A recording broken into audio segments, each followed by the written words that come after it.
Dove Audio presents The Hitchhiker's Guide to the Galaxy by Douglas Adams, read by the author. Chapter 22. He was standing with his back to Arthur, watching the very last glimmers of light sink into blackness behind the horizon. He was tallish, elderly, and dressed in a single, long, grey robe. When he turned, his face was thin and distinguished, careworn but not unkind, the sort of face you would happily bank with. But he didn't turn yet, not even to react to Arthur's yelp of surprise. Eventually, the last rays of the sun had vanished completely, and he turned. His face was still illuminated from somewhere, and when Arthur looked for the source of the light, he saw that a few yards away stood a small craft of some kind, a small hovercraft, Arthur guessed. It shed a dim pool of light around it. The man looked at Arthur, sadly, it seemed. "You choose a cold night to visit our dead planet," he said. Who are you?" stammered Arthur. The man looked away. Again a look of sadness seemed to cross his face. "My name is not important," he said. He seemed to have something on his mind. Conversation was clearly something he felt he didn't have to rush at. Arthur felt awkward. You startled me," he said lamely. The man looked around at him again and slightly raised his eyebrows. He said. "I said you startled me."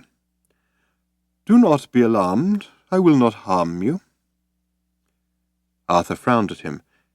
"But you shot at us. There were missiles," he said. The man gazed into the pit of the crater. The slight glow from Marvin's eyes cast very faint red shadows on the huge carcass of the whale. The man chuckled slightly. "An automatic system," he said, and gave a small sigh. "Ancient computers ranged in the bowels of the planet tick away the dark millennia, and the ages hang heavy on their dusty databanks. I think they take the occasional potshot to relieve the monotony." He looked gravely at Arthur and said, "I'm a great fan of science, you know." "Oh, really?" said Arthur, who was beginning to find the man's curious, kindly manner disconcerting. "Oh, yes," said the old man, and simply stopped talking again. "Ah," said Arthur. He had an odd feeling of being like a man in the act of adultery, who is surprised when the woman's husband wanders into the room, changes his trousers, passes a few idle remarks about the weather, and leaves again. "You seem ill at ease," said the old man with polite concern. No. Well, yes. Well, actually, you see, we weren't really expecting to find anybody about, in fact. I sort of gathered that you were all dead or something." "Dead?" said the old man. "Good gracious me, no, we have but slept." "Slept?" said Arthur incredulously. "Yes, through the economic recession, you see," said the old man, apparently unconcerned about whether Arthur understood a word he was talking about or not. Arthur had to prompt him again. Economic recession?" "Well, you see, 5 million years ago the galactic economy collapsed, and seeing that custom-built planets are something of a luxury commodity, you see." He paused and looked at Arthur. You know we built planets, do you?" he asked solemnly. Well, yes," said Arthur.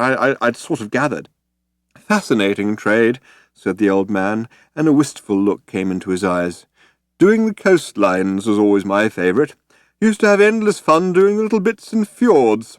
So anyway," he said, trying to find his thread again, "the recession came and we decided it would save a lot of bother if we just slept through it. So we programmed the computers to revive us when it was all over." The man stifled a very slight yawn and continued. "The computers were index-linked to the galactic stock market prices, you see, so that we'd all be revived when everybody else had rebuilt the economy enough to afford our rather expensive services." Arthur, a regular Guardian reader, was deeply shocked at this. "Well, that's a pretty unpleasant way to behave, isn't it?" "Is it?" asked the old man mildly. "I'm sorry, I'm a bit out of touch." He pointed down into the crater. "Is that robot yours?" he said. "No," came a thin metallic voice from the crater. I'm mine. If you'd call it a robot, muttered Arthur, it's more a sort of electronic sulking machine. Bring it, said the old man. Arthur was quite surprised to hear a note of decision suddenly present in the old man's voice. He called to Marvin, who crawled up the slope, making a big show of being lame, which he wasn't.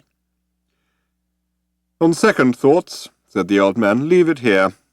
You must come with me. Great things are afoot. He turned towards his craft, which, though no apparent signal had been given, now drifted quietly towards them through the dark.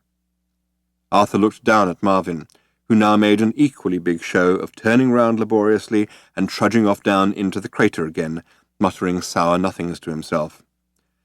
Come, called the old man. Come now, or you will be late. Late, said Arthur. What for? What is your name, human? Dent. Arthur Dent, said Arthur. Late, as in the late Dent Arthur Dent, said the old man sternly. It's a sort of threat, you see. Another wistful look came into his tired old eyes. I've never been very good at them myself, but I'm told they can be terribly effective. Arthur blinked at him. What an extraordinary person, he muttered to himself. I beg your pardon, said the old man. Oh, nothing, I'm sorry, said Arthur in embarrassment. All right, where do we go? In my air car, said the old man, motioning Arthur to get into the craft, which had settled silently next to them. We are going deep into the bowels of the planet, where even now our race is being revived from its 5-million-year slumber. Magrathea awakes. Arthur shivered involuntarily as he seated himself next to the old man. The strangeness of it, the silent bobbing movement of the craft as it soared into the night sky, quite unsettled him. He looked at the old man, his face illuminated by the dull glow of tiny lights on the instrument panel. Excuse me, he said to him. What is your name, by the way? My name, said the old man, and the same distant sadness came into his face again. He paused. My name, he said, is Slarty Bartfast. Arthur practically choked. Beg your pardon? He spluttered. Slarty Bartfast, repeated the old man quietly. Slarty Bartfast? Exclaimed Arthur. The old man looked at him gravely. I said it wasn't important, he said. The air car sailed through the night.